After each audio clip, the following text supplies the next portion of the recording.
Alors aujourd'hui, nous sommes dans le début du carême, hein, le deuxième dimanche du carême, la montée vers Pâques.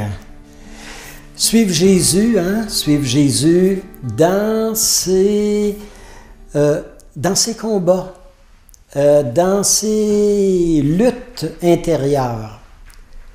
Alors aujourd'hui, c'est Jésus qui, sur la montagne, nous apparaît dans sa gloire.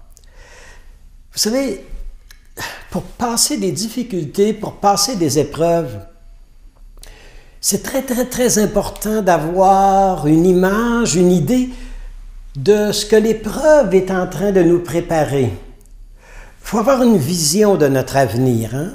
Une vision.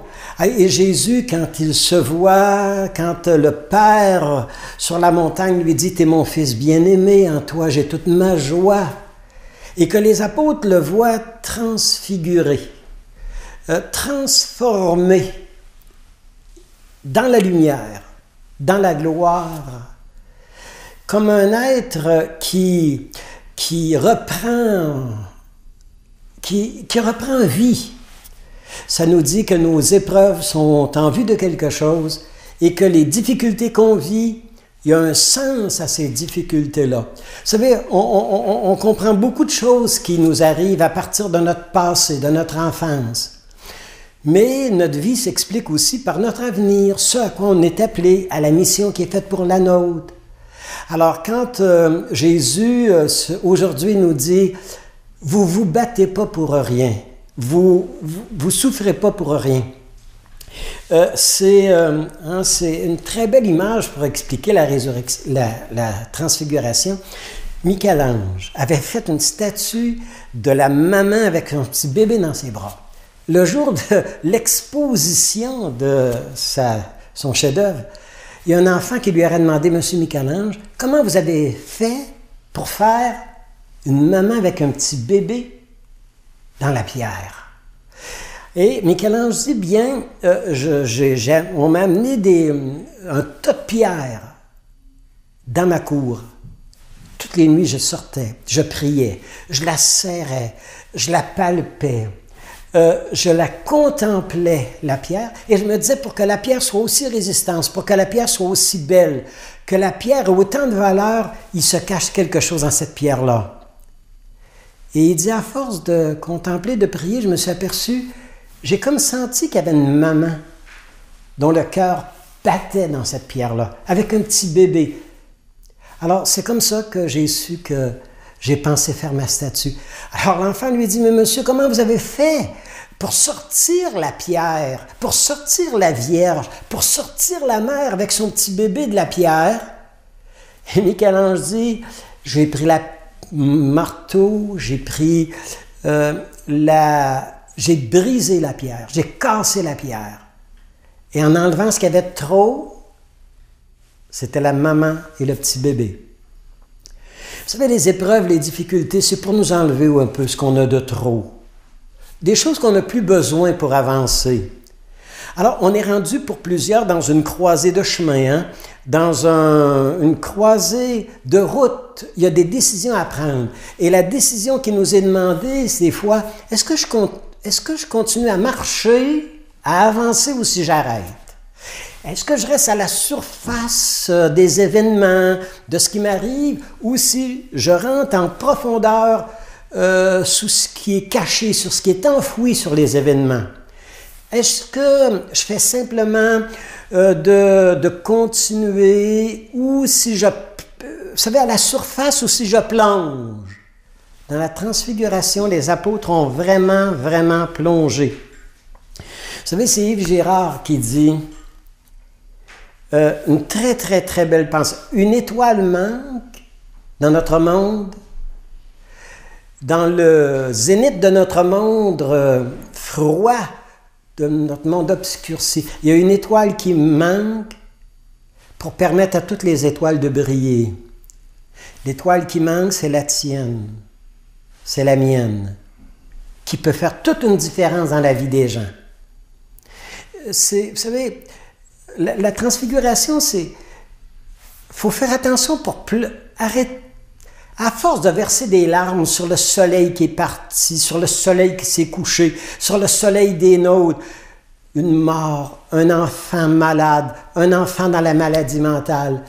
Il y a un auteur qui dit « Faites attention à vos larmes quand le soleil de votre vie s'est couché, quand le soleil est baissé, quand le cancer vous visite. » Parce qu'à force de verser des larmes, les larmes pourraient embrouiller vos yeux et ça pourrait vous empêcher de voir les étoiles par milliers qui sont apparues depuis que le soleil est couché. Il y a des étoiles qui brillent dans nos larmes. Il y a des étoiles qui nous viennent. Hein? Mais pour ça, il faut faire, faut être prêt à mettre le prix. Hein? Il y a un père dominicain, quelques années, qui avait un grand problème de consommation d'alcool. Alors, son supérieur, le père Timothy Radcliffe, lui dit « Va voir un médecin ». Et il se rend voir le médecin, il lui dit « Qu'est-ce que je devrais faire pour changer ?» Et le médecin lui dit « Arrêtez de boire. Vous avez simplement arrêté de boire. La meilleure solution, elle est là. » Alors le père dominicain lui dit « Est-ce qu'il n'y aurait pas une deuxième meilleure solution, docteur? » On essaie de chercher des solutions un petit peu plus faciles. Non. Des fois, là, vous savez, la transfiguration, c'est vraiment le changement, c'est vraiment de faire face. Est-ce qu'ils sont beaux, les apôtres? Bien, ils sont beaux, c'est émouvant. Hein? Devant Jésus transfiguré, ils ont une sorte d'assoupissement, une sorte d'endormissement. Ils ont dormi pendant la transfiguration, il faut le faire. Hein? Devant des grâces trop grandes, devant des lumières trop grandes, on a peur de ce que Dieu pourrait nous demander. Et des fois, on aime mieux dormir, on aime mieux remettre ça plus tard, on aime mieux pas voir les grâces. Vous savez, il y a beaucoup de jeunes qui sont appelés encore aujourd'hui par Dieu à donner leur vie au peuple de Dieu, aux pauvres, aux petits, aux alcooliques, aux drogués. Il y a beaucoup de jeunes que Dieu appelle à redonner leur vie. Ils ont peur de ce qui va leur être demandé.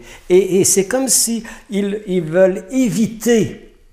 Aujourd'hui, Jésus a eu une grande déclaration d'amour sur la montagne. Sa passion se prépare, là.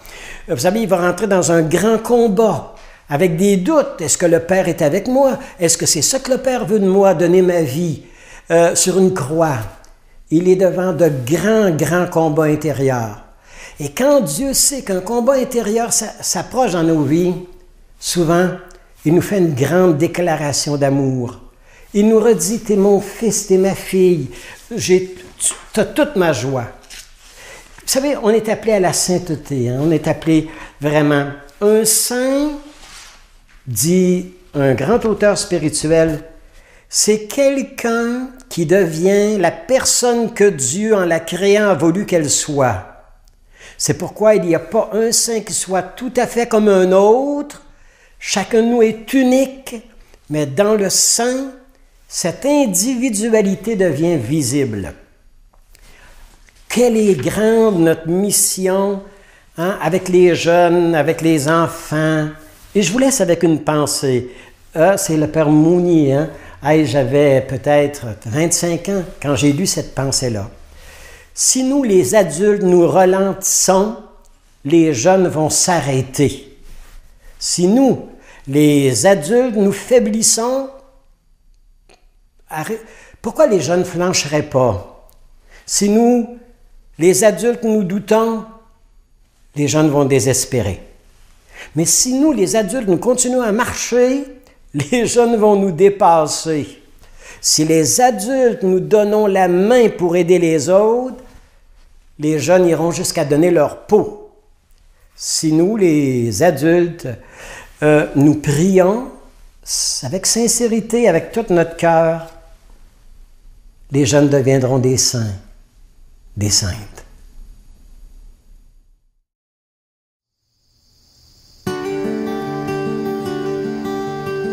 Jésus prit avec lui Pierre, Jacques et Jean, son frère, et il les amena à l'écart sur une haute montagne pour prier.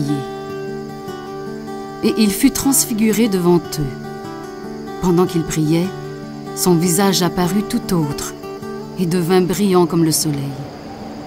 Ses vêtements devinrent resplendissants, blancs comme la lumière. d'une blancheur éclatante, telle que personne sur terre ne peut obtenir une blancheur pareille.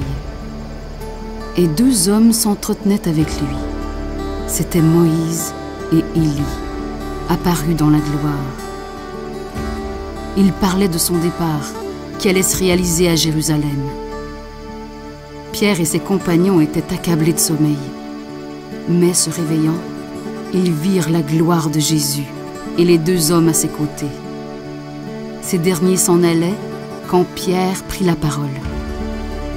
Maître, il est heureux que nous soyons ici. Si tu le veux, dressons donc 3 tentes. Une pour toi, une pour Moïse et une pour Élie. De fait, ils ne savaient que dire, tant était grande leur frayeur. Pierre n'avait pas fini de parler qu'une nuée lumineuse survint et les couvrit de son ombre. Et de la nuée, une voix se fit entendre. Celui-ci est mon fils bien-aimé, celui que j'ai choisi et en qui j'ai mis tout mon amour. Écoutez-le. Quand la voix eut retenti, les disciples tombèrent la face contre terre et furent saisis d'une grande frayeur. Jésus s'approcha et les toucha. Relevez-vous et n'ayez pas peur. Les disciples gardèrent le silence et soudain, levant les yeux en regardant tout autour, ils ne virent plus que Jésus, seul avec eux. En descendant de la montagne, Jésus leur donna cet ordre. Ne parlez de cette vision à personne, pas avant que le Fils de l'homme ne soit ressuscité d'entre les morts. Ils se demandaient entre eux ce que voulait dire « ressuscité d'entre les morts ». Et Pierre, Jacques et Jean restèrent fermement attachés à cette consigne. Et de ce qu'ils avaient vu, ils n'en dirent rien à personne à ce moment-là. Ils interrogèrent Jésus. « Maître, pourquoi donc les scribes disent-ils que le prophète Élie doit venir d'abord? » Certes, Élie viendra d'abord pour tout remettre en place. Mais, je vous le déclare, Élie est déjà venu, et au lieu de le reconnaître, ils lui ont fait tout ce qu'ils ont voulu, comme l'Écriture le dit à son sujet. Et comme le dit aussi l'Écriture, le Fils de l'homme va beaucoup souffrir par eux et sera méprisé. Alors les disciples comprirent qu'il leur parlait de Jean le Baptiste.